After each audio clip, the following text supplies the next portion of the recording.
جواب 2 ہفتے سے ہم پڑھ رہے ہیں اور جواب تو مکمل ہونا ابھی بہت دور ہے. ابھی اس ضمن کی جو پہلی بحث ہم نے شروع کی تھی اسی پہ ہی گفتگو چل رہی ہے, جبکہ شروع میں تو لگ رہا تھا کہ بس آسانی سے جواب اس کا مکمل ہو جائے گا. اچھا, پچھلی نشست میں ہماری گفتگو جو ہوئی تھی اس کا اگر خلاصہ.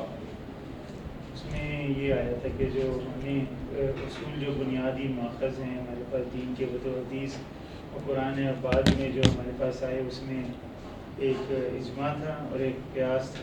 یہ 2 چیزیں تھیں. بنیادی ماخذ ٹھیک ہے, بنیادی ماخذ شریعت ہم نے دیکھے, اور پھر یہ بات یہ تھی کہ جو 2 بڑے جو گروپ فرقے ہوئے تھے, ایک 2 فرقوں کا ذکر ہم نے دیکھا کہ اسلام کے پہلے 2 فرقے, ایک مذہبی تھا ٹھیک ہے, اور دوسرے جو سیاسی فرقہ تھا. فرقوں میں بات ہماری کیوں گئی تھی؟ فرقوں میں ہماری بات اس لیے گئی تھی کہ ماخذ جو ہے نا وہ فرق ہے. جی, ہم نے 2 چیزیں دیکھی. ایک ہم نے دیکھا اصول دین جسے اصول فقہ ہم نے کہا, ٹھیک ہے, اور دوسرا ہم نے دیکھا ماخذ شریعت. ٹھیک ہے, اصول دین کہیں یا اصول الفقہ کہیں ایک ہی بات ہے. ٹھیک ہے, دونوں ایک ہی چیز کے نام ہیں. تو ہم یہ کہہ رہے ہیں, ہم نے بات ہی شروع کی تھی کہ اسلام کیا ہے. تو اس سے ہمیں بات یہ سمجھ آئی کہ دیکھیں اسلام کی تعبیرات تو بہت سی موجود ہیں دنیا میں, ہوئی بھی ہیں, ہوتی آ رہی ہیں اور آگے بھی ہوں گی. تو اب سوال پیدا ہوتا ہے کہ کون سی تعبیر صحیح ہے. اس تعبیر تک پہنچنے کے لیے کلیم تو ہر بندہ کرے گا کہ میری تعبیر صحیح ہے, لیکن ہم کسی علمی پرسپیکٹو سے دیکھیں کہ کس کی تعبیر صحیح ہے, کس کی دین کی تشریح صحیح ہے. اس کے لیے اب ظاہر ہم اپنی ذاتی باتیں نہیں کر سکتے کہ میری رائے یہ ہے, میں اپنی طرف سے آپ کو فارمولہ نکال کے دے رہا ہوں, ٹھیک ہے نا. بلکہ ہم جو 14 صدیاں گزری ہیں امت کی, اور امت میں سے بھی کسی ایک گروہ کو نہیں, سب کو سامنے رکھ کے دیکھ رہے ہیں, یا دیکھنے کی کوشش کر رہے ہیں کہ کیسے پتہ چلے گا کہ صحیح اسلام تک پہنچنے کا رستہ کیا ہے. ٹھیک ہے, تو ہم نے کہا کہ ایک اس کے اوپر ہماری کافی تفصیل سے بات ہوئی کہ اصول کیوں مرتب کرنے پڑے. ٹھیک ہے نا, یہ سب کو واضح ہو گیا ہوگا کہ کیوں اصول فقہ مرتب کرنے پڑے. ٹھیک ہے نا. اب ساتھ آ گیا ماخذ شریعت. کچھ لوگوں نے ماخذ تبدیل نہیں کیا, ماخذ وہی رکھا قرآن اور حدیث. اس کو سمجھنے کا طریقہ ایسا بنا لیا جس طریقے سے جو بات قرآن و حدیث کا مقصود نہیں تھی وہ اس میں سے نکالی جا رہی تھی. اور میں نے آپ کو پہلے سمجھایا تھا نا, ایک مثال دی تھی نا, کہ کسی بھی ٹیکسٹ کو بعض کا آپ پڑھیں غلط طریقے سے اگر, تب بھی کچھ کا کچھ مفہوم اس سے نکالا جا سکتا ہے. قرآن اس طرح کی کتاب تو ہے نہیں کہ اس میں سیدھی انسٹرکشن دی گئی ہوں, یہ کام کرنے کے 4 طریقے ہیں ایسا. اس میں تو بہت ہی اجمالی طور پہ سارے جو مضامین ہیں وہ آئے ہیں. ٹھیک ہے نا, ایسا نہیں ہوا کہ بہت تفصیل آ گئی ہو. قرآن مجید میں آپ کو کہیں لکھا ہوا ملتا ہے کہ نماز فرض ہے, نمازیں 5 ہیں, 5 نمازوں کے اوقات یہ ہیں, ہر نماز کی رکعت یہ ہے. ایسا آپ کو کہیں پہ لکھا ہوا ملتا نہیں. نماز کی فرضیت بھی کس طرح سے قرآن مجید میں ہے, کہیں پہ یہ لکھا ہوا ہے کہ نماز فرض ہے, یہ نہیں لکھا ہوا. اقیموا الصلاۃ, نماز قائم کرو. اب مسئلہ آ جاتا ہے کہ فعل امر ہے, کہ ہر دفعہ فعل امر حکم کے لیے یا نہیں. اگر وہ کہے ہر دفعہ فعل امر حکم کے لیے ہے, تو میں نے جمعے کی مثال دی تھی کہ وہاں فعل امر بھی لیکن حکم کے لیے نہیں ہے. تو اس سے یہ امکان پیدا ہو سکتا ہے کہ کوئی شخص قرآن کو ایسے سمجھ لے جیسے جو اس کا مفہوم نہیں ہے. اور میں نے آپ کو اس کی مثال, اچھا یہ خالی قرآن کے ساتھ نہیں, کسی بھی ٹیکسٹ کے ساتھ ہی ہو سکتا ہے. ٹیکسٹ کے ساتھ, بات کے ساتھ. آپ اپنے بیٹے کو کہتے ہیں یہ فلاں کام کرو, وہ کر کے آتا ہے, آپ کہتے ہیں یہ کیا کر دیا, وہ کہتا ہے ابا جی آپ نہیں کہا تھا. آپ کہتے ہیں میں یہ نہیں کہا تھا, میں یہ کہا تھا. زبان ایک, علاقہ ایک, نسل ایک, جگہ ایک, وقت ایک, پھر بھی کیا ہوتا ہے آمنے سامنے کھڑا ہوا بندہ بھی یہ زبان سے بول رہا ہے اور اگلا بندہ کیا کر رہا ہے, بات غلط سمجھ رہا ہے. تو یہ اگر یہ ممکن ہے تو کیا یہ ممکن نہیں ہے کہ کوئی شخص آج بیٹھ کے قرآن سمجھنے کی کوشش کرے, اس کو سمجھنے میں غلطی لگ جائے. یہی وجہ ہے, بیچ میں بھی ذکر آیا تھا نا کہ اب دیکھیں نا اکثر لوگوں کی آج غلط فہمی کیا ہے, اور یہ کہ یعنی ایک آپ کہیں کہ وقت کے ساتھ ساتھ ایک فتنہ بندہ چلا جا رہا ہے یہ معاملہ, کہ بس میں گرامر پڑھ کے قرآن خود سے سمجھوں گا. آپ گرامر پڑھ کے قرآن چھوڑیں, دنیا کا کوئی ٹیکسٹ خود سے نہیں سمجھ سکتے, انلیس یہ کہ وہ ٹیکسٹ بالکل بچوں کی طرح لکھا گیا ہو, جس میں کوئی گہری بات ہی نہ ہو. ٹھیک ہے نا, جس میں کوئی زندگی کے پیچیدہ مسائل کا حل ہی نہ ہو, بس اس میں یہ ہو کہ جناب صبح جو ہے تم ناشتے میں یہ کھا لو, دوپہر کو یہ کھا لو, شام کو یہ کھا لو. اس میں سے بھی ہو سکتا ہے کسی بندے کو کوئی غلطی لگ جائے. اب جانتے ہیں کہ زبان کبھی بھی سیدھی سیدھی نہیں ہوتی. کوئی بھی زبان لیجیے. اچھا زبانیں کس نے بنائی ہیں؟ یعنی اصل میں تو سب کچھ اللہ نے بنایا ہوا ہے، لیکن انسانوں کے ذریعے وجود میں آئی ہیں. تو کوئی زبان دنیا میں ایسی نہیں سیدھی سیدھی ہو. انگلش کو لے لیجیے، انگلش میں سائلنٹ لیٹرز ہیں، ٹھیک ہے نا، جو کہ بندے کو نہیں سمجھ آتا ہے کیوں ہے، لیکن ہیں. انگلش میں ایک ہی لفظ جو ہے اس کے مختلف استعمالات میں معنی تبدیل ہو جاتے ہیں. کئی جملے انگلش کے ایسے ہوں گے جن کے بیک وقت دو مختلف معنی ہوں گے، یہ دیکھنا پڑے گا وہ کس کانٹیکسٹ میں استعمال ہوئے. ٹھیک ہے نا، یہی ہر لینگویج کے ساتھ مسئلہ ہے. لہذا کسی بھی کلام کو سمجھنے کے لیے اس کلام کی زبان جاننا ایک چیز ہے. اس زبان جاننے کے ساتھ ساتھ بہت کچھ اور بھی جاننا پڑتا ہے، حالات و واقعات. ٹھیک ہے نا.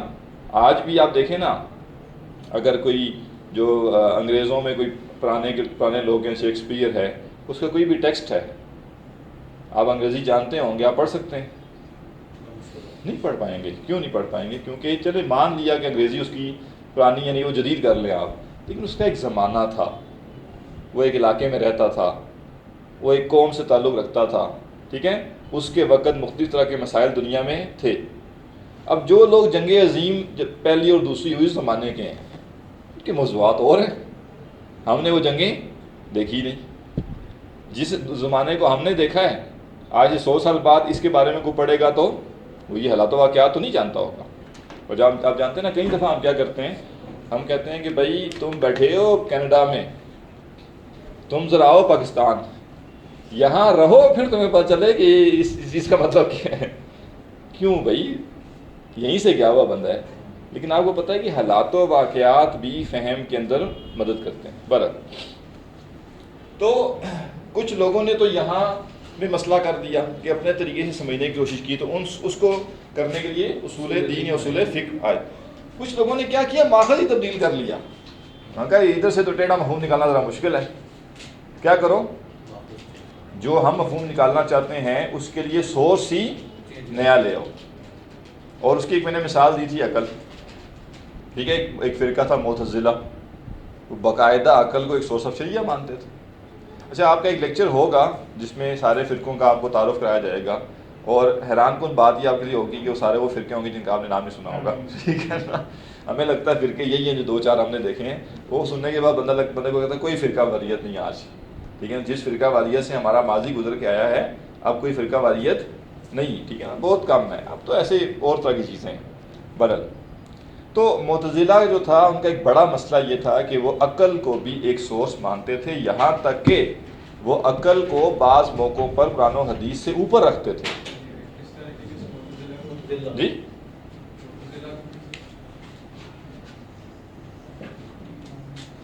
معتزلہ، ٹھیک ہے. یہ جو فرقے ہم نے پڑھ رہے ہیں، تیسرا یہ فرقے کا نام آ رہا ہے. یہ فرقے پہلے گروہ کے طور پہ تھے، ان کا ایک لیڈر ہوتا تھا. ٹھیک ہے نا، یہ آئیڈینٹیفائڈ لوگ ہوتے تھے. یہ آج والا صاحب نہیں ہے کہ ایک دوسرے کو الزام دے رہے ہیں. ٹھیک ہے نا، معتزلہ جو تھے وہ آئیڈینٹیفائڈ لوگ تھے، اور ان کے باقاعدہ عقائد تھے، وہ ان کا اظہار کرتے تھے، ایک گروہ کے طور پہ موجود تھے. لیکن آج یہ سب فرقے گروہ کے طور پہ موجود نہیں ہیں. آپ کوئی بندہ آپ کو نہیں ملے گا جو کہے گا کہ میں معتزلہ میں سے ہوں، یا وہ یہ بھی کوئی بندہ نہیں ملے گا جو کہے گا یہ پورا گروپ جو ہے نا یہ معتزلہ ہے. البتہ جو مسئلے ان کے تھے، جو بیماریاں ان کے اندر تھی ذہنی قسم کی، وہ آج لوگوں میں پائی جاتی ہیں. آج آپ کو ایسے عقل پرست ملیں گے جو عقل کو قرآن و سنت سے اوپر رکھنے کی کوشش کریں. یہ دوسرے مسلم ممالک ہیں، اس میں بھی نہیں کوئی، اس میں بھی یہی ہے اہل سنت والجماعت جو وغیرہ دوسرے کنٹریز ہیں. یہ والے فرقے اس سے نہیں، اس میں نہیں ہے. ہاں جو بھی فرقے ہیں وہ جدید ہیں، وہ یہ 1-1.5-2 صدی کی پیداوار ہے. اس سے پرانے فرقے جو تھے وہ یہ اصل میں آپ کہہ رہے ہیں مطلب بڑے بڑے فرقے تھے اپنے زمانے میں یہ، لیکن یہ وقت کے ساتھ ساتھ ختم ہو گئے.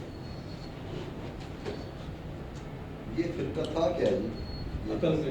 عقل بس مختصر بات جو ہے اس کے بارے میں وہ کیا ہے کہ یہ عقل کو بہت ترجیح دیتا تھا، یہاں تک کہ قرآن و سنت سے بھی اوپر لے جاتا تھا، اور عقل کو باقاعدہ ایک سورس سمجھتا تھا. اس میں نے کہا نا یہ بیماری مختلف لوگوں میں پائی جاتی ہے. تو مولانا مودودی رحمہ اللہ جو ہیں، انہوں نے ایک ان کی کتاب ہے، اس میں انہوں نے ایک مضمون لکھا ہے. تو وہ مضمون جو ہے وہ بیسیکلی ایک صاحب کے مضمون کے جواب میں ہے.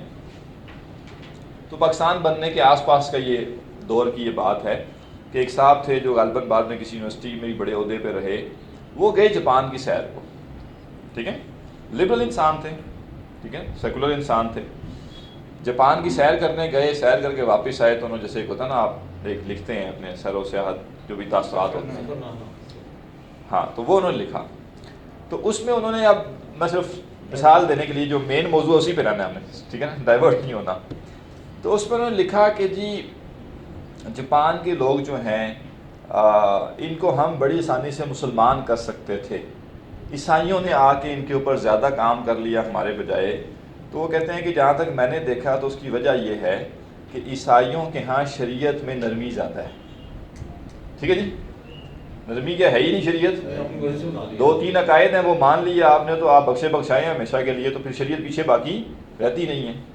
تو انہوں نے کہا کہ چونکہ ان کے ہاں ذرا پیکیج سستا ہے تو لوگوں نے ان کا پیکیج لے لیا۔ پھر وہ کہتے ہیں کہ جو یہ جیپنیز لوگ ہیں نا، یہ گورے چٹے ہیں، خوبصورت ہیں، نین نقش ان کے بڑے اچھے ہیں، تو میرا دل نہیں مانتا کہ یہ جہنم میں جائیں گے۔ اب یہ عقل پرست بندہ ہے اور اس کی عقل کا معیار آپ دیکھیے کہ اس کے نزدیک افریقن بے شک جہنم میں جائیں، چونکہ وہ کالے ہیں تو وہ بے شک سڑے، لیکن چونکہ جیپنیز ذرا گورے چٹے ہیں، ٹھیک ہے نا، نین نقش شخص ہیں، لہٰذا اس کا دل نہیں مانتا کہ یہ جہنم میں جائیں۔ یہ جنت و جہنم کا تعلق بھی دنیا کی فزیکل اپیرنس سے جوڑ دیا، اور اپنے آپ کو یہ سمجھتے ہیں ہم بڑے عقل مند لوگ ہیں، ٹھیک ہے نا، بڑی لاجکس پہ ہم چلتے ہیں۔ تو وہ کہتے ہیں کہ اب اتنے خوش و خرم، اتنے اخلاق والے لوگ، وہی لائنوں میں لگنے والے ہیں، یہ میرا دل نہیں مانتا کہ یہ جہنم میں جائیں گے، لہٰذا میں ان کے بارے میں دین میں نرمی کرنے کا قائل ہوں۔ ٹھیک ہے، اب دین کس کا ہے بھائی؟ آپ کون ہوتے ہیں دین میں نرمی کرنے والے؟ ٹھیک ہے نا، یہ اختیار تو اللہ نے رسول کو نہیں دیا کہ وہ دین میں نرمی یا سختی کرے۔ رسول کی ذمہ داری کیا تھی کہ جو دین ہے وہ پہنچاؤ، یہ نہیں کہا کہ بیچ میں کوئی 5% کا یا 2% کا مارجن دے دیا ہو کہ یہ آپ اپنی مرضی سے کرو، نہیں۔ اسی لیے قرآن نے کہہ دیا نا، ان ہوا الا وحی یوحیٰ، بس جو وحی کی جاتی ہے وہ قوم تک پہنچانا، یہ سب میں ذمہ داری ہے رسول کی۔ تو وہ کہتے ہیں کہ اب چونکہ یہ لوگ شراب کے عادی ہیں اور سور کا گوشت کھانے کے عادی ہیں، لہٰذا مجھے شراب اور سور کے گوشت کی حرمت کے بارے میں ذرا ڈاؤٹ ہے کہ اسلام میں حرام بھی ہے یا نہیں ہے، ٹھیک ہے نا، اب ان کو جنت میں لے کے آنا ہے نا، ٹھیک ہے نا، نہیں لبرل انسان نا، ٹھیک ہے نا، لیکن اب باتیں سنیں نا ان کی، میں تو بیسیکلی آپ کو مثال دے رہا ہوں عقل پرستوں کی، کہ کیسے وہ عقل کی بات کو قرآن و سنت کے اوپر لے آتے ہیں، کہ چونکہ ان کی عقل میں یہ نہیں آ رہا کہ یہ گورے چٹے لوگ کیسے جہنم میں جائیں گے، لہٰذا، اور چونکہ یہ گورے چٹے لوگوں نے سور کھانے کے اور شراب کے عادی ہیں تو ان سے وہ نہیں چھڑوانی، دین تبدیل کر دینا ان کے لیے، ان کو تبدیل نہیں کرنا دین کے لیے، ٹھیک ہے۔ تو کہتے ہیں لہٰذا میں اس معاملے میں نرمی دینے کا قائل ہوں کہ گویا جیپنیز لوگوں کے لیے سور حرام نہیں ہونا چاہیے اور شراب حرام نہیں ہونی چاہیے۔ پھر وہ کہتے ہیں مجھے قرآن سے ان کی حرمت کے بارے میں بھی شک ہے۔ یہ بیسیکلی مسئلہ ہے، جو چیز ہمیں دین کی ہضم نہ ہو عملاً پریکٹیکلی دل نہ کرے کرنے کا، آہستہ آہستہ ہمیں اس کی فرضیت پہ بھی یا اس کے حرام ہونے پہ بھی کیا ہوتا ہے، ڈاؤٹ ہونا شروع ہو جاتا ہے، ٹھیک ہے نا۔ یہ ہمارا جتنا انٹلیکچوئل یہ طبقہ ہے نا سارا، یہ لبرل جو ہے، ان کا فارمولہ یہ ہے، یہ کون سا جس چیز کو پتہ نہیں ڈاکٹر منظور نام تھا ان کا یا کیا نام تھا اس سے کچھ، ٹھیک ہے نا، تو بڑا مولانا مودودی نے ان کے رد کے اوپر پھر ایک پورا آرٹیکل لکھا تھا۔ اب میں مثال کیا دینا چاہ رہا ہوں آپ کو کہ ایسے عقل پرست لوگ جن کی عقل میں ایک بات اگر آ جائے، اس بات سے اگر قرآن کی کوئی آیت بھی ٹکرا رہی ہوگی تو وہ اپنی عقل سیدھی نہیں کریں گے، وہ اس آیت کو تبدیل کر کے اپنی عقل کے ماتحت لانے کی کوشش کریں گے۔ یہ ایک بیماری تھی جو کس میں تھی، معتزلہ میں، بیماری آج بھی ہے لیکن ایک گروہ موجود نہیں ہے، ایک نام کے ساتھ ایک طبقہ موجود نہیں ہے، بلکہ لوگوں کے اندر یہ بیماری موجود ہے۔ کسی کے اندر 5% ہوگی، کسی کے اندر 20% ہوگی، کسی کے اندر 50%، کسی کے اندر 90% ہے، لیکن یہ بیماری آج لوگوں میں انڈیویجول ہے، ہاں پائی جاتی ہے۔ جو بھی اس طرح سوچتا ہے وہ دل سے تو بالکل یقین سے سوچتا ہے کہ میں غلط بات نہیں ہاں، اب اصل میں یہ جو طبقہ آج موجود ہے یہ اپنے آپ کو سمجھتا ہے کہ ہم اسلام کے سیویئرز ہیں، اس میں اسلام کا بچاؤ اور تحفظ تو ہم کر رہے ہیں، ہم نہ ہوتے تو یہ جو ملا ہیں، بلکہ ان کے نزدیک اگر ان کے اینگل سے کہو تو یہ ملاٹے جو ہیں انہوں نے تو دین کو تباہ کر دیا تھا، ان کو پتہ ہی نہیں ہے دین قیامت تک کے لیے آیا ہے اور اس نے ہر دور میں ریوائز ہونا ہے، ٹھیک ہے نا. تو اب ان کی ریویژن میں وہ اتھارٹی ہیں، ٹھیک ہے نا. اسی لیے ایک بڑا پیارا ایک اصول بھی ہے، اور یہ اگر آپ پلے مان لیں تو اس سے بھی آپ کو بہت کچھ سمجھنے میں مدد ملتی ہے.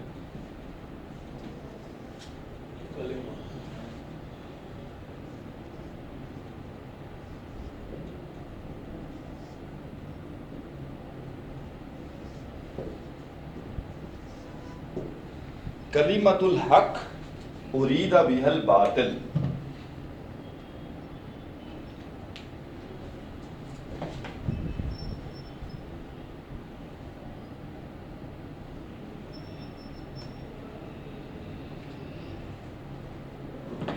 باطل کے مقابلے میں کلمہ حق کیا نہیں، کلمۃ الحق ارید بها الباطل کا مطلب ہے کہ بات حق ہو لیکن اس بات سے ارادہ باطل کا کیا جائے، ٹھیک ہے.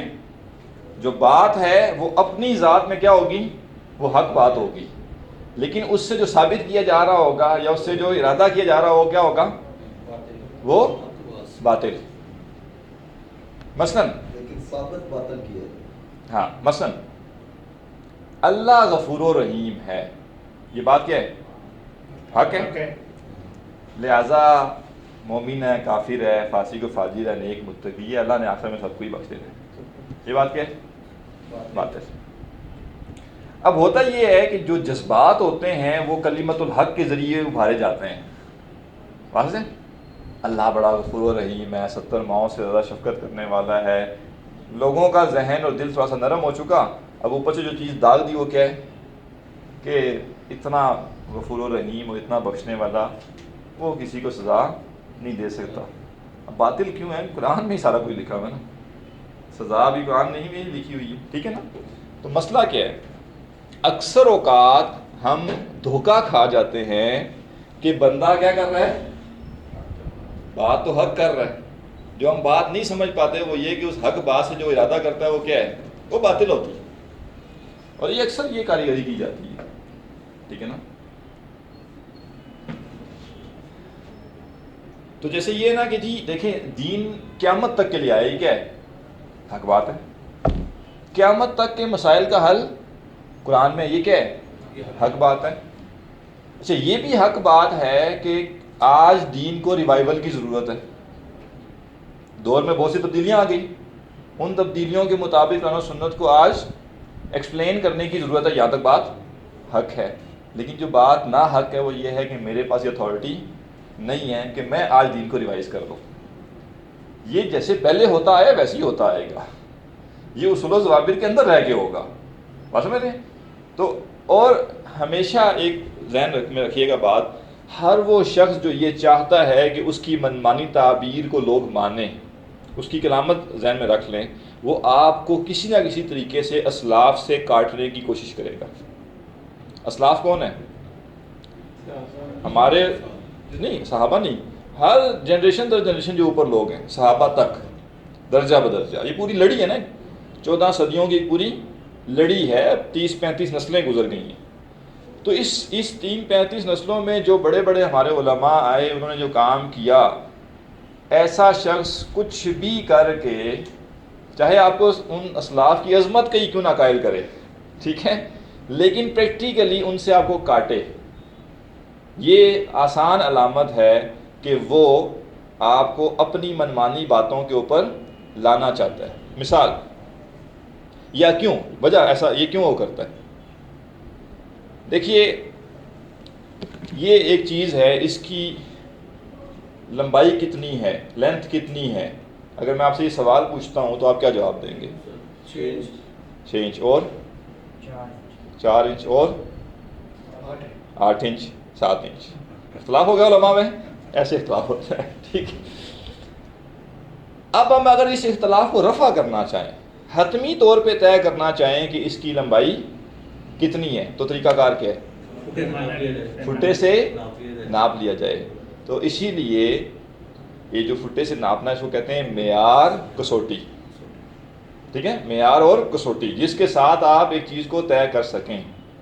اب میں نے اگر آپ کو اپنی بات منوانی ہے تو مجھے کیا کرنا ہے؟ فٹے کو غائب کرنا ہے، ٹھیک ہے نا؟ فٹے کو بھی غلط ثابت کرنا ہے۔ نہیں، فٹے کو چھپا دینا ہے، کیونکہ فٹا آپ اگر نکال کے لے آئے تو پھر میری نہیں چل سکے گی۔ اب میں دائیں بائیں گھما کے آگے پیچھے کہانیاں سنا کے آپ کو اس کو 12 انچ کا ثابت کر دوں یا 3 انچ کا ثابت کر دوں، لیکن میں نے یہ لازمی طے کرنا ہے کہ آپ کو کسوٹی تک پہنچنے نہ دوں۔ ایک اور مثال ہے کہ ایک واقعہ کہیں ہوا، ایک شخص عینی شاہد تھا اس کا، اس واقعے کو دیکھنے والا، میں اس کا عینی شاہد نہیں ہوں، میں آپ کو ایک کہانی سناتا ہوں کہ یہ واقعہ ہوا ہے۔ اب آپ میرے بات کو نفی یا اس بات میں لانے کے لیے آپ اس بندے سے اگر مل لیں جا کے تو آپ کو پتہ چل جائے کہ جو کہانی میں نے سنائی ہے وہ ٹھیک ہے یا غلط ہے۔ اب میں چاہوں گا کہ میری کہانی جو کہ اگر صحیح نہیں ہے کہ وہ میری مرضی کی ہے تو میں چاہوں گا آپ اسے کبھی بھی نہ ملیں۔ تو اسلاف بیسیکلی وہ کسوٹی ہیں جن کو اگر پہنچ جائے بندہ وہاں تک تو وہ بڑی بڑی گمراہیوں سے بچ جاتا ہے۔ پہلا مسئلہ تو یہ کہ وہاں تک پہنچنا آسان کام نہیں۔ آپ نے کرسی پہ بیٹھے بیٹھے بغیر کسی ایفرٹ کے مجھے بتا دیا 4 6 8 10 انچ کیسے ہی، لیکن اگر میں آپ کو بھی کہوں کہ اس کو فائنل طے کرنا ہے کہ کتنا ہے تو برل آپ کو یہاں سے اٹھنا پڑے گا، 2 4 5 کمروں میں جا کے فٹے کی تلاش کرنی پڑے گی، یہ مشکل کام ہے۔ تو نیچرل ٹینڈنسی لوگوں میں کیا ہوتی ہے؟ وہ یہ تکلف کرنا نہیں چاہتے، وہ چاہتے ہیں بس آسانی سے کوئی کام ہو جائے اور اسی کو استعمال کر کے کوئی بہروپیہ ان کو استعمال کر لیتے ہیں۔ ہمارے ایک بڑے قریبی ہیں، بہت درس و تدریس کا کام کرتے ہیں، تو ان کے اندر کسی حد تک یہ بیماری ہے کہ وہ بعض اوقات بڑی عجیب و غریب قسم کی تفسیر کر جاتے ہیں، اور یہ بات کہ وہ بڑی عجیب و غریب تفسیر کر جاتے ہیں یہ کون سمجھ پاتا ہے؟ جو علم تفسیر تک پہنچا ہوا ہے، ان کی وہ آڈینس جو ان کی درس ہی سن رہی ہے، پچھلے 25 سال سے وہ ان کے درس ہی سن رہی ہے، یہ کل ان کا علم ہے۔ یہ وہ 2 4 لوگوں کے صرف درس ہی سنتے ہیں، ان کے پاس کوئی کسوٹی ہے ہی نہیں۔ تو انہوں نے ایک دفعہ، اب ظاہر پریشر بنتا ہے نا جب آگے پیچھے لوگ کہتے ہیں کہ یہ آپ نے کیا بات کر دی، یہ ایسے تو نہیں، ایسے ایسے تو نہیں ایسے، مطلب ایک میں آپ کو پریکٹیکل مثال دیتا ہوں۔ ایک دفعہ وہ درس دے رہے تھے سورہ تحریم کا، اس میں انہوں نے ایک آیت کے بارے میں کہا کہ یہ 2 آراء ہیں اس کے بارے میں، اور رائے اے کو انہوں نے کہا یہ اقلیت کی رائے ہے، رائے بی کو انہوں نے کہا یہ اکثریت کی رائے ہے۔ میں وہاں موجود تھا اور میرے ساتھ ہمارے ایک اسٹوڈنٹ بھی موجود تھے، تو انہوں نے بعد میں جب بریک ہوئی تو انہوں نے کہا کہ جی حضرت آپ نے جس کو اقلیت کی رائے کہا ہے اصل میں وہ اکثریت کی رائے ہے، اور جس کو آپ نے اکثریت کی رائے کہا اصل میں وہ اقلیت کی رائے ہے۔ یہ وہ کیوں کہہ پائے؟ کیونکہ انہوں نے تفاسیر کا مطالعہ خود سے کیا ہوا تھا۔ اگر وہ ان کے لسنر ہوتے تو یہ بات قیامت تک بھی وہ نہیں سمجھ پاتے۔ بات سمجھیں آپ؟ تو اب وہ ایک دفعہ پھر ان کا لیکچر کسی نے مجھے ان کا کلپ بھیجا ہے، تو اس میں وہ کہہ رہے تھے کہ لوگوں نے اصول فقہ مرتب کر کے قرآن کو محدود کر دیا، لوگوں نے اصول فقہ مرتب کر کے قرآن کو محدود کر دیا۔ سوچیں یہ کیوں کہنا پڑا؟ بات ان کی ٹھیک ہے، میں متفق ہوں کہ اصول فقہ مرتب ہونے سے قرآن محدود ہو گیا۔ کیسے؟ اب منمانی نہیں کر سکتے،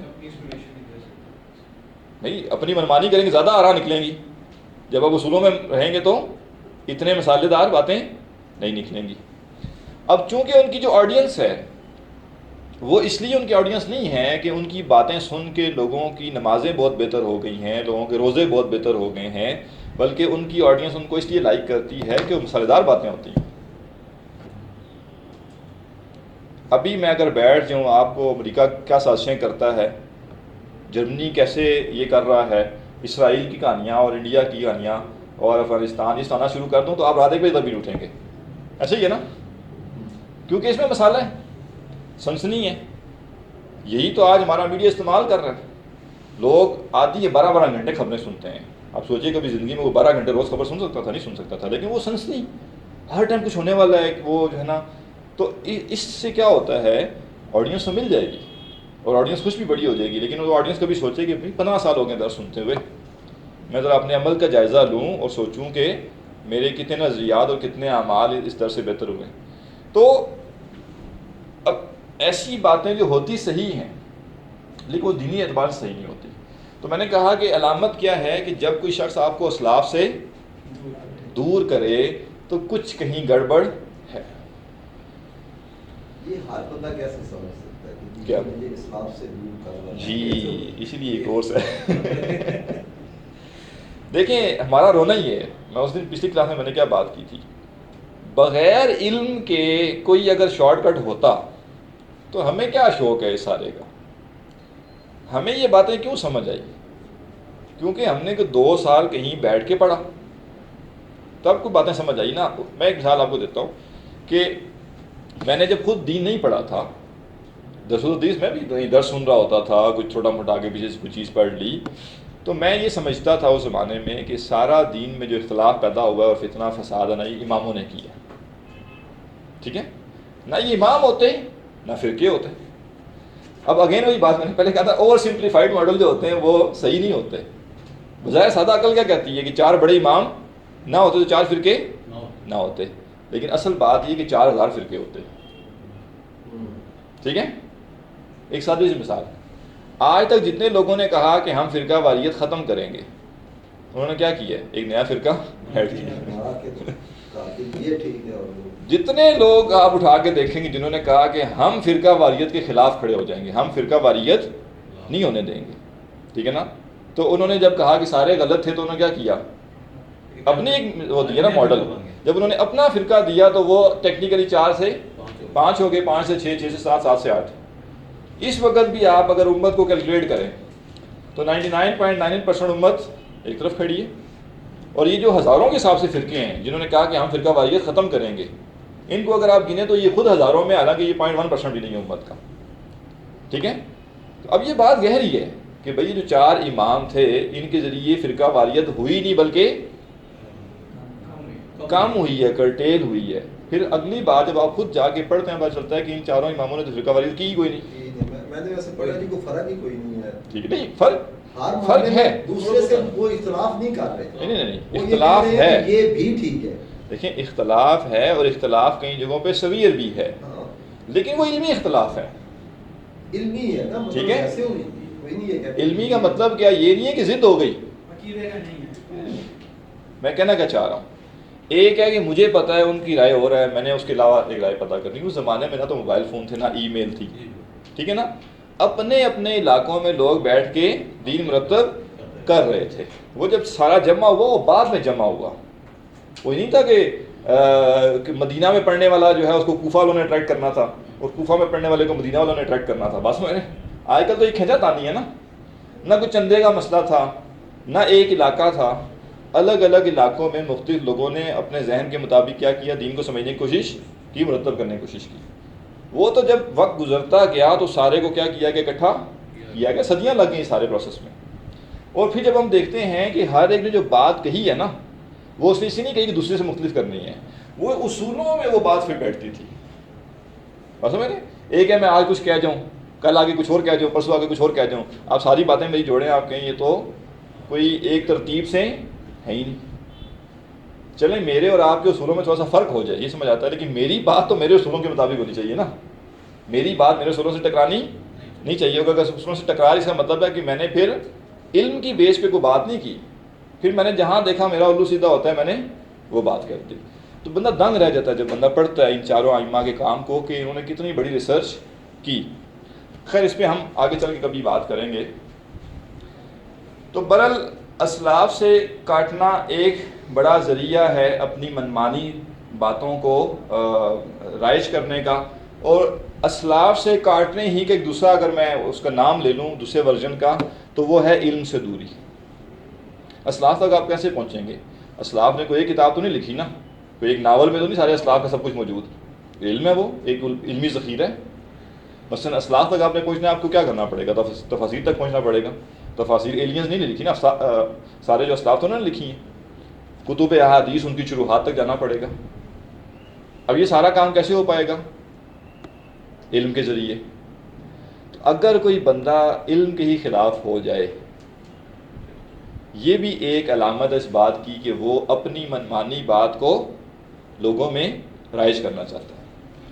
اسی لیے آج آپ دیکھیں بڑے بڑے جو مفکرین ہیں, چاہے جان بوجھ کے چاہے ایکسیڈنٹلی یہ ہو گیا, خود سے ہو گیا, لیکن جہاں پہ بھی آپ کو بڑے درجے پہ فین فالوئنگ ملے گی, وہاں پہ جو فالوورز ہوں گے وہ علم سے دور ہوں گے. اور اب ماشاءاللہ ایک اور ایڈوانسمنٹ آ گئی ہے کہ اب بعض لوگ اس کو جسٹیفائی کرتے ہیں، ٹھیک ہے نا، نہ صرف یہ کوئی مانتے ہیں کہ ہم نے لوگوں کو علم سے دور رکھا ہے، بلکہ وہ اس کو جسٹیفائی کرتے ہیں۔ جسٹیفائی کیا کرتے ہیں؟ وہ کہتے ہیں کہ اگر ہم یہ نہ کریں، تو کچھ بھی بتانا ہوتا نہیں، اگر ہم یہ نہ کریں تو جو ہم نے کام کروانے ہیں وہ نہیں ہو پائیں گے۔ یہ جو آپ کہہ لیں ہماری دم کے پیچھے لگ کے جو ہم کہتے ہیں وہ کر دیتے ہیں، اگر ان کو صحیح اور غلط کا پتہ چلنا شروع ہو جائے یا علم کی گہرائی میں چلے جائیں تو اتنے سکون سے ہماری ہر بات نہیں مانیں گے جی۔ اور یہ بات حقیقت ہے، ہم نے اپنے اساتذہ سے جو پڑھا ہے تو بہت درجے کا احترام ہونے کے باوجود ہم اپنے اساتذہ سے اختلاف کرتے ہیں، شوق سے نہیں۔ جس شاگرد کو اپنے استاد سے اختلاف ہو کسی بھی معاملے میں اور وہ اس پہ خوش ہو تو یہ شیطانیت ہے، ٹھیک ہے نا، کبھی بھی انسان کو یہ خوشی نہیں ہوتی۔ بس بھائی ایک بات جو ہم نے جیسے پڑھی، انہوں نے ایک طریقے سے ان کی ایک رائے تھی نہیں فٹ بیٹھ رہی، ٹھیک ہے نا، تو اختلاف ہے۔ بندے کی خواہش یہ ہوتی ہے کہ مجھے اور سمجھ آ جائے، شاید میں ریکنسائل کر پاؤں۔ جی نہیں، اس کو اصلاح سے اختلاف نہیں کہتے، ٹھیک ہے نا۔ اور یہ نہیں ہے کہ دین میں اختلاف جائز نہیں ہے، اختلاف ہمارے جتنے اسلاف ہیں ان کی روایت یہ ہے کہ ہر بڑا جو استاد تھا اس کے شاگرد نے اس سے اختلاف کیا، لیکن شوق کے طور پہ نہیں، نیچرلی ہو جاتا ہے، کیونکہ کسی بھی دین کے ایک مسئلے کے بارے میں ایک رائے تو ہے ہی نہیں نا، مختلف آراء ہیں۔ تو جب آپ علم تک پہنچ کے اپنا ذہن بھی استعمال کرتے ہیں اور آپ جو مختلف آراء ہوتی ہیں ان میں سے انالائز کرتے ہیں کون سی بہتر ہے، تو یہ ممکن نہیں ہے کہ استاد کی 100 معاملات میں جو رائے ہیں آپ 100 کی 100 سے استاد کے ذہن نے جو رائے تک پہنچے آپ بھی اسی تک پہنچیں۔ مزاجوں میں فرق ہوتا ہے، انڈرسٹینڈنگ کا فرق ہوتا ہے، لیکن جس رائے تک لیٹ سے میں اگر کہوں گا کہ میں اپنے استاد کے ایک رائے سے اختلاف کرتا ہوں تو جو میری رائے ہوگی وہ میری نہیں ہوگی، وہ کسی اور استاد کی رائے ہوگی، وہ اصلاح میں سے کسی اور کی رائے ہوگی، بس میں نے وہ نئی رائے نہیں ہے کوئی۔ لیکن یہ نہیں ممکن ہو سکتا جی، بھی تو ہو سکتا ہے نا کہ آپ نے استاد کی رائے سے اختلاف مطلب اپنی سوچ کے مطابق کر لیا، جس کو ہم کہہ رہے ہیں کہ یہ جو ماخذ شریعت ہے، جی تو وہ ہمیں کیسے ہے کہ جی آپ نے دوسرے استاد سے سن کے تو وہ یا دوسرے استاد کو ہم نے بہتر سمجھا۔ میں نے یہی کہا نا کہ ہوتا کیا ہے کہ آپ ساری آراء کو ایک ساتھ رکھ کے ان کے دلائل دیکھتے ہیں، پھر آپ اس نتیجے پہ پہنچتے ہیں کہ ان میں سے کس کی رائے قرآن و سنت کے قریب ہے، ٹھیک ہے۔ تو جیسے میں نے کہا جیسے میرے 2 اساتذہ ہیں، ان دونوں کی ساری رائے گسی نہیں ہے۔ عرض کرنے کا مقصد کیا ہے کہ ایک ماڈل یہ ہے کہ ایک بندہ ایسے لوگوں کی ذہن سازی کرتا ہے کہ جو جن کی ذہن سازی ہوئی ہوتی ہے وہ اپنے استاد سے اپنے بڑے سے ایک معاملے میں بھی اختلاف نہیں کرتے۔ کیوں نہیں کرتے؟ اگلے نے ان کو اختلاف کرنے کی اہلیت ہی نہیں دی، اور اچھی بات ہے وہ نہیں کرتے، کیونکہ اگر بغیر علم کے اختلاف کریں گے تو کس بیس پہ کریں گے؟ بات سمجھ رہے ہیں آپ؟ وہ تو علم دوسرا سیکھنے کو تیار ہی نہیں ہوتا، علم تک تو نہ وہ خود گئے نہ ان کے بڑے نے ان کو جانے دیا، ہی نہیں دیتے۔ ٹھیک ہے نا۔ دیکھیں ایک چیز یہ، میں ایک مثال آپ کو دیتا ہوں اختلاف کی۔ اب ایک صاحب ہیں بہت بڑی علمی شخصیت ہیں، انہوں نے ایک آیت کی تشریح بیان کرتے ہوئے ایک رائے دی اپنی۔ اب وہ میں ویڈیو میں ان کی رائے سن رہا تھا تو مجھے اس سے ایک کھٹکا سا لگا کہ مجھے اس میں کوئی گڑبڑ لگ رہی ہے کہ یہ بات ہے اتنی ایکوریٹ ٹھیک نہیں ہے۔ تو میں نے کم از کم 10 تفاسیر کھولی، اور وہ بھی پرانی عربی تفاسیر، آج کے زمانے کی نہیں، کیونکہ وہ جو نقطہ بیان کر رہے تھے نا اس کا تعلق لغت کے ساتھ تھا، یعنی وہ لغت کو بیس بنا کے ایک رائے بیان کر رہے تھے۔ تو جو 10 بڑے بڑے مفسرین تھے عرب، میں نے ان کی تفسیر میں اس آیت کو کھولا اور پڑھا تو مجھے پتہ چلا کہ یہ صاحب جو بات بیان کر رہے ہیں وہ ٹھیک نہیں ہے، وہ مجھے کسی تفسیر میں نہیں ملی۔ ہاں یہ ہو سکتا تھا کچھ تفاسیر میں ان کی رائے ملتی اور کچھ میں کوئی اور دوسری رائے ملتی، تو اب میری چوائس ہے نا کہ مجھے کون سی رائے بہتر سمجھ آ رہی ہے۔ اب یہاں جب میں اختلاف کروں گا تو یہ میری مرضی سے نہیں ہے، کیونکہ میں نے بیٹھے بٹھائے نہیں کیا، بلکہ اس معاملے میں دیکھا کہ اسلاف کیا کہہ رہے ہیں۔ ایک ہی انداز ہے، ایک یہ کہ میں بیٹھا ہوا سن رہا ہوں، مجھے کچھ پتہ نہیں ہے، نہ دین کا، نہ اصول دین کا، نہ کچھ۔ ایک صاحب نے ایک بات بیان کی، مجھے وہ پسند نہیں آئی، میں نے کہا میں آپ سے اختلاف کرتا ہوں۔ یہ اختلاف جو ہے اس کی کوئی ویلیو نہیں ہے، کیونکہ کس بنیاد پہ آپ نے کیا؟ اس لیے کہ آپ کو سمجھ نہیں آ رہا۔ وہ کہتے ہیں ایک دفعہ ایک صاحب درس دے رہے تھے تو ایک حدیث انہوں نے سنائی، تو سامنے ایک بندہ بیٹھا تھا، وہ کہتا جی یہ حدیث تو میں نے نہیں سنی۔ تو میں کہا یار میں کیا کروں، یعنی اب تم نے نہیں سنی اس کا مطلب ہے میں اس کو دلیل پہ پیش ہی نہ کروں۔ یعنی لوگوں کا تو یہ مسئلہ ہے کہ وہ کہتے ہیں چونکہ مجھے سمجھ نہیں آئی تو میں اختلاف کر رہا ہوں، یہ چونکہ میں نے یہ بات آج تک سنی نہیں۔ ٹھیک ہے نا. یا جو اکثر لوگ جو بات کہتے ہیں وہ اور بات ہے, آپ جو کہہ رہے ہیں ہو رہا ہے, وہ یہ نہیں کہتے کہ بات دلیل والی ہے کہ نہیں, یا مضبوط ہے کہ نہیں. ٹھیک ہے, اس لیے میں کیا عرض کر رہا ہوں کہ علم سے روکنا یہ بھی انہی کاموں میں سے ہے, کیونکہ جب آپ علم تک پہنچ جائیں گے تو پھر یہ بھی ممکن نہیں رہے گا کہ ایک استاد اپنے شاگردوں کو باؤنڈ کر سکے کہ وہ اس کی ساری آراء کے ساتھ متفق ہوں.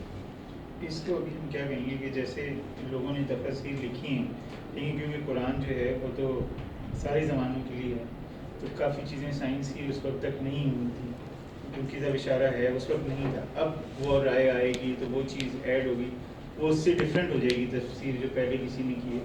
کیونکہ نہیں ڈیفرنٹ نہیں, اب یوں اس کو کہہ سکتے ہیں کہ اس میں نئے پہلو کھلیں گے, پچھلی بات اپنی جگہ ویلڈ رہے گی, کوئی بھی ایسی چیز نہیں آ سکتی جو پچھلی کو غلط قرار دے دے. ہاں انڈیویجول کی رائے غلط ہو سکتی ہے, کسی بھی مفسر کی کوئی رائے غلط ثابت ہو سکتی ہے, لیکن وہ فہم جس کے اوپر پوری امت متفق ہے, ٹھیک ہے نا, وہ فہم کبھی غلط ثابت نہیں ہو سکتا. کیونکہ اگر وہ فہم غلط ثابت ہو جائے تو ہمارے پاس یہ تسلی ختم ہوگی کہ آج جس کو سارا صحیح سمجھ نہیں ہو سکتا, کل وہ بھی غلط ثابت ہو جائے. تو انڈیویجولز غلط ہو سکتے ہیں. جیسے ابھی میں نے تو تفسیر کوئی بھی نہیں پڑھی, لیکن یہ جیسے پہلے سائنس یا الٹرا ساؤنڈ نہیں تھا, جی تو پہلے اس بات کا کہ اللہ تعالیٰ جانتا ہے کہ پیٹ میں کیا ہے, وہ اس کا تو صرف یہ لیا جاتا ہے کسی کو جان ہی نہیں سکتا جب تک وہ بعد میں وہ ہے جو اپیرنٹ اوپر بات ہے. تفصیل میں آپ جائیں گے تو آپ کو پرانی تفاسیر میں مل جائے گا سب کچھ کہ اس سے کیا مراد ہے. ٹھیک ہے, جب اس میں یہ ہے کہ جب کنسیو ہوتا ہے بچہ تو اس وقت الٹرا ساؤنڈ نہیں دیکھیں, ہم اس رائے پہ نہیں جا رہے, ہم اس رائے پہ نہیں جا رہے کہ ٹھیک ہے نا کہ کیا ہوتا ہے کیا نہیں ہوتا. ہم اس وقت تو اصولی بات کر رہے ہیں. تو میں عرض کیا کر رہا تھا کہ علم کے ساتھ اگر آپ کا تعلق جڑے گا, اس کا نتیجہ کیا نکلے گا, اتنا متعصب آپ کو نہیں بنایا جا سکے گا جتنا متعصب صرف کہانیاں سنا کے بنایا جا سکتا ہے. ایک علم ہے میں آپ سے سیکھ رہا ہوں, مطلب اس دین کا علم ایک آپ کے نظریے کے مطابق سیکھ رہا ہوں, ٹھیک ہے. ایک یہ صاحب ہے یہ کسی اور نظریے کے مطابق سیکھ رہے ہیں, اس کو فالوور ہیں, اس کے فالوور ہیں, ٹھیک ہے. دین وہ کیسے فیصلہ ہوگا کہ یہ جو جن کے فالوور ہیں وہ ٹھیک ہے, اگر میں ان کو آپ کا والا دین سکھانے کی کوشش کروں, یہی بات کرنا کیا ہے. اگر مجھے اجازت ہو میں نام لے سکتا ہوں. نہیں نام نہ لیں تو بہتر ہے. مطلب وہ بھی ایک دینی شخصیت ہے اور ان کو میں نے خود اس لیے نام نہیں لیا کسی کا.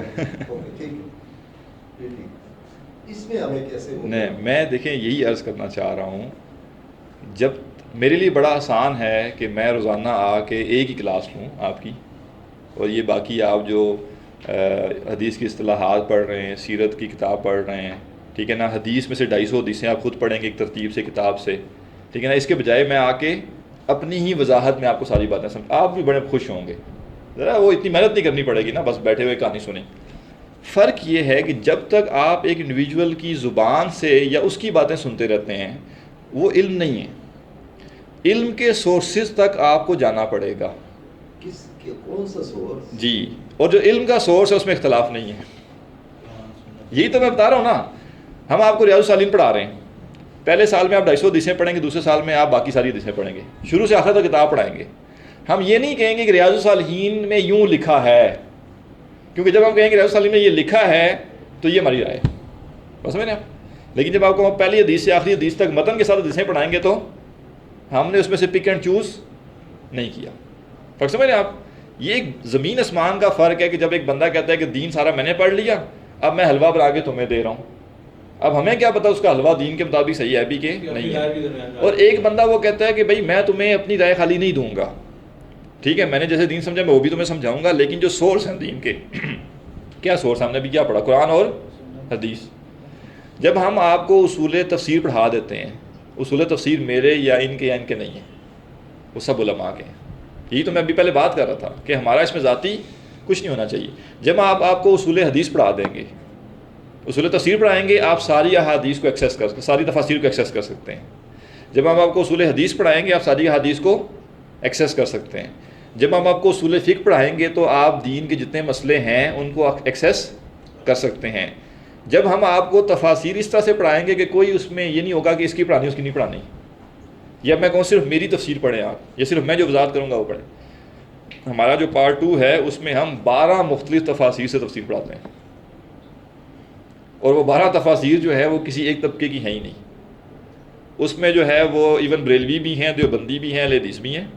اس میں یہ جو آپ کہہ لیں کہ تحریکی انقلابی لوگ ہیں یہ بھی ہیں. ڈاکٹر طاہر القادری بھی ہے، نہیں بریلویوں کی ہے لیکن ڈاکٹر طاہر القادری صاحب کی نہیں ہے. ٹھیک ہے، ان کی تفسیر تو بالکل ہی مختلف ہے. اس دیکھیں وہ ایک ضمنی بات. ٹھیک ہے، نہیں، مطلب میں یہی کہہ رہا ہوں نا، اب میں بھی یہی عرض میں بھی دیکھیں میں بھی یہی کہہ رہا ہوں کہ جب تک آپ کسی کی بات سنتے رہیں گے تو آپ کو نہیں پتا وہ ٹھیک ہے یا غلط ہے. حل یہ ہے کہ آپ علم تک پہنچیں، جہاں سے ایک بندہ بات کر رہا ہے آپ بھی وہاں تک پہنچیں. میں کہتا ہوں نا میں قرآن و حدیث سے بات کر رہا ہوں، تو جب عوام کو میں کہتا ہوں میں قرآن و حدیث سے بات کروں تو وہ قرآن و حدیث تک کیوں نہیں پہنچ سکتے؟ کہ ادھر سے اخذ کرنے کے لیے، جیسے ایک مثال ہے نا، انہوں نے بھی تو قرآن و حدیث سے اخذ کر کے تفسیر نہیں اخذ کیا ہے، اخذ صحیح کیا ہے یا غلط کیا ہے کیسے پتہ چلے گا؟ یہی تو میں کہہ رہا ہوں کہ اب میں نے مولانا مودودی صاحب کی بھی تفہیم القرآن پڑھی. ٹھیک ہے، بڑی مطلب کئی بار پڑھ چکا ہوں. ٹھیک ہے، ان کو میں نے پڑھنا شروع کیا، ان کا اور ان کا بالکل زمین اور آسمان کا. آپ کو یہ پتہ چل رہا ہے کہ دونوں مختلف ہیں. بالکل مختلف. دونوں میں سے صحیح کون ہے غلط کون ہے یہ آپ طے نہیں کر سکتے. یہ طے کرنے کے لیے آپ کو اصول دین، یہی تو ساری کہانی ہے ہماری شروع سے. دیکھیں آپ مولانا مودودی کو پڑھیں، ایک اور بندہ ڈاکٹر طاہر القادری کو پڑھ لے، اس کے نزدیک وہ ٹھیک، آپ کے نزدیک آپ ٹھیک. ایسے ہی ہے نا؟ آپ مولانا مودودی کو بار بار پڑھنے کے بعد طاہر القادری صاحب کی پڑھیں گے، آپ کہیں گے وہ غلط کہہ رہے ہیں. ایک اور انڈیویجول بار بار مولانا ڈاکٹر طاہر القادری کی تفسیر پڑھنے کے بعد مولانا مودودی کی پڑھے گا تو کیا کہے گا؟ یہ غلط ہے. میں یہی تو سمجھانا چاہ رہا ہوں کہ اسلام کیا ہے، اس کا فیصلہ ایسے نہیں ہوگا. اس کے فیصلے کے لیے آپ کو علم تک جانا پڑے گا. ٹھیک ہے نا؟ جب آپ علم تک جائیں گے، مثلا مجھے بہت ساری تفاسیر پڑھنی پڑے گی. تفاسیر سے ہی پہلے اصول تفسیر. میں ایک مثال آپ کو دیتا ہوں. میں تفسیر پڑھاتے ہوئے ہمارے پارٹ 2 میں تفسیر میں مولانا مودودی کی تفسیر بھی ہے، حالانکہ میں سمجھتا ہوں وہ بہت اچھی تفسیر ہے. اس کے باوجود میں تفسیر پڑھاتا ہوں تو کچھ نکات پہ میں اختلاف بھی کرتا ہوں، اس کے دلائل بھی دیتا ہوں کہ کیوں وہ غلط ہے رائے. لیکن جتنے لوگ صرف مولانا مودودی کی تفسیر پڑھتے ہیں ان کے لیے بہت مشکل ہے کہ ہاں اپنی پسند ناپسند پہ وہ کہیں سے ایک اختلاف نکالیں تو ایک الگ بات ہے، یہ تکلف کر کے. ادروائز کیونکہ ان کے پاس کسوٹی نہیں ہے نا، وہ جو میں بار بار بات کر رہا ہوں کسوٹی کی. میں جب کہوں گا کہ یہاں یہ رائے صحیح نہیں ہے تو میں بتاؤں گا یہ کیوں صحیح نہیں، کیونکہ یہ فلاں فلاں مفسرین کی بات جو ہے یہ اس سے ٹکرا رہی ہے، یا جو پیچھے ایک چلی ہوئی بات آ رہی تھی اس سے یہ بات ٹکرا رہی ہے. اب یہی مسئلہ ہے کہ جب آپ علم کے راستے پہ جاتے ہیں تو کیا ہوتا ہے، آپ کے لیے یہ ممکن نہیں رہتا کہ کسی کے بلائنڈ فالوور بنے، اور جس کو بلائنڈ فالوور چاہیے اس کو یہ گوارا نہیں ہے کہ اس کے جو فالوور ہیں وہ بلائنڈ نہ رہیں. اچھا کیوں گوارا نہیں ہے؟ اس کی پریکٹیکل بات یہ نہیں ہے کہ خالی آپ کہہ لیجئے کہ اس کو بندے چاہیے بہت زیادہ. جب ادارے یا جماعتیں بنتی ہیں تو ان کا کام کیسے چلتا ہے؟ فنڈنگ سے بھی اور والنٹیئر سے. ٹھیک ہے، جتنا کسی کو یقین ہوتا ہے کہ ہماری ہی جماعت صحیح ہے اتنا وہ زور سے کام کرتا ہے، اور جتنا کسی کو پتہ ہوتا ہے کہ ہم بھی ٹھیک ہیں اور دوسرے بھی ٹھیک ہیں، چلیں ہم زیادہ ٹھیک ہیں وہ کم ٹھیک ہیں، یا ہمارا ماڈل زیادہ بہتر ہے جو بھی ہے، لیکن اس کو پتہ ہے کہ نہیں دوسرے بھی گئے گزرے نہیں ہیں، تو وہ جو جوش ہے نا وہ اس کے برابر نہیں ہو سکتا جتنا جوش جب بندے کو ہوتا ہے کہ ہم ہی صحیح ہیں. ٹھیک ہے نا؟ مثال دیتا ہوں، یہ آپ دیکھ لیں کچھ لوگ بیٹھے ہوئے یہاں پہ، سیٹیں خالی ہیں، اسپیس کافی ہے، کیونکہ ہم کیا کہتے ہیں کہ قرآن سمجھنا ہے، قرآن پڑھنا ہے، اور جو بھی معروف معتبر ادارے ہیں ان اداروں سے آپ دین جا کے سیکھیں. ہمارا یہ ڈیمانڈ نہیں کہ یہاں سیکھیں. اچھا بعض اوقات لوگ یہ کہتے ہیں کہ ہم کہتے ہیں کہیں بھی جائے. اگلا سوال ہوتا ہے یہ کہاں جائے بتائیں؟ ٹھیک ہے، پتہ چل جائے گا نا کہ اوپر سے کیا گیا ہے، نیچے سے کیا. ہم آپ کو ایک لسٹ دے دیتے ہیں کہ یہ وہ ادارے ہیں جن کو ہم جانتے ہیں. اس کے علاوہ بھی اچھے ادارے ہوں گے لیکن چونکہ ہمیں ان کا سلیبس نہیں پتہ، ان کی چیزیں ہم نے نہیں دیکھی ہوئی، لہٰذا ہمیں نہیں پتہ. ہم کہتے ہیں البرہان جا کے پڑھتے ہیں کوئی مسئلہ نہیں، الہدا جا کے پڑھتے ہیں کوئی مسئلہ نہیں، قرآن اکیڈمی جا کے پڑھتے ہیں کوئی مسئلہ نہیں. ان میں سے کسی ادارے میں چلے جائیں. ٹھیک ہے نا؟ 19-20 کا فرق ہوگا، انداز کا فرق ہوگا، اسلوب کا فرق ہوگا، لیکن ہم یہ سمجھتے ہیں کہ جو دینی ادارے پڑھا رہے ہیں وہ پڑھ کے بندہ آخرت میں کامیاب ہو سکتا ہے اگر اپنے فرائض سمجھ کے عمل کر لے. ان میں سے کوئی گمراہ نہیں. نظریاتی اختلاف، طریقہ کار کا اختلاف ہونے کے باوجود بھی ہمارا ان کا اختلاف یہ نہیں ہے کہ ہم صحیح راستے پہ ہیں وہ گمراہ ہیں. ٹھیک ہے نا؟ یا ہم زیادہ بہتر ہیں وہ کم بہتر ہے. الگ الگ انداز ہیں، الگ الگ اپروچز ہیں، الگ الگ مقاصد ہیں، ٹارگیٹس ہیں، دین وہی ہے، ٹھیک ہے نا. اور یہ سب ادارے معتبر ادارے ہیں، اور بھی کہیں ہوں گے. اب تو یعنی بہت سے اور ادارے بن چکے ہیں، لیکن وہی ہے کہ وہ اس طرح سے ان کی چیزیں ابھی تک ہمیں معلوم نہیں ہیں. ان کے لوگوں سے کبھی ملاقات ہوتی رہتی ہے، ان کی باتوں سے پتہ چلتا ہے کہ ہاں اچھے ادارے ہیں، لیکن جب تک آپ کسی کو تفصیل سے جان نہ لے آپ اس کو ریکمینڈ نہیں کر سکتے. کل کو بندہ جائے ہو کہ جی ادھر تو قادیانیت کی بات ہو رہی ہے، ادھر تو اہل تشیعوں کی بات ہو رہی ہے، تو ہم پھنس جائیں نا کہ ہم نے بھیج دیا. تو یہ وہ ادارے ہیں چونکہ جو ان کے چلانے والے ہیں، ان کی ایک ہسٹری ہے، ان کو لوگ جانتے ہیں، تو ہمیں پتہ ہے کہ ہاں یہ معتبر ادارے ہیں. جی اس میں ایک بات جو ابھی ساری آپ نے بات کی، ابھی تک ویسے جو ہمارا ایک عام آدمی جس نے نہیں ڈیٹیل سے پڑھا ہوا، اس کا یہ نماز سیکھ لی ہے، بنیادی چیزیں سیکھ لی ہیں اور یہ کافی ہے. جو بات آپ نے کی ہے کہ وہ سمجھنے کے لیے تو کافی زیادہ علم ہے جو کہ کافی زیادہ ہر ایک کو نہیں، ضروری ہے. کافی زیادہ نہیں ہے. یہی مزے کی بات ہے، وہ اتنا زیادہ نہیں ہے کہ جتنا زیادہ اسے ڈرایا جاتا ہے. ٹھیک ہے نا. آپ 2 سال پڑھ لیں، 2 سال پارٹ ٹائم پڑھ لیں، ٹھیک ہے، آپ کو بیسک پتہ چل جائے گا، ایکشن سیدھی ہوتی ہے. بیسک پتہ چل جائے گا. سر بیسک میں ایک مثال آپ کو دیتا ہوں. میں ذاتی طور پہ میں نے باقاعدہ صرف 2 سال دین پڑھا بس، جس کو میں کہہ سکتا ہوں باقاعدہ بس. اور اس کے بعد بھی میں یہ نہیں کہتا کہ بڑا مطالعہ اور بڑی کچھ نہیں، لیکن وہ 2 سال بھی اتنا ہے کہ اس کے ہوتے ہوئے آپ، جیسے میں نے کہا نا ایک صاحب کی تفصیلی رائے میں نے سنی تو مجھے لگا اس میں گڑبڑ ہے، تو میں نے یہ نہیں کیا کہ میں نے کسی اور سے صرف پوچھ لیا، میں نے عربی تفاسیر اٹھا لی. اور یہ نہیں کہ میں عربی کا ماہر ہوں، لیکن الحمدللہ اتنی عربی پڑھ لی ہے کہ ان کو سمجھا جا سکے کہ وہ کہنا کیا چاہ رہے ہیں. یہ اتنا تو پتہ چل کے کہ جو رائے صاحب نے بیان کیا اس کے مطابق یہ بات کیا ہے. ٹھیک ہے نا. وہ ایک لفظ کا ایک خاصا کا معنی بیان کر رہے تھے.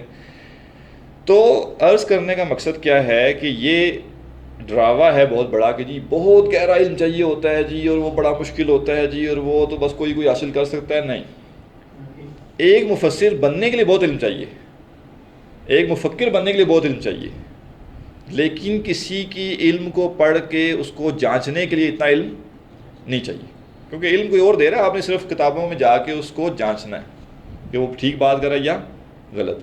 ہاں اتنا ایزی رستہ نہیں ہے، 2 سال بعد پھر بھی قربان کرنے پڑیں گے، محنت کرنی پڑے گی. چلیں جی نماز پڑھائیں.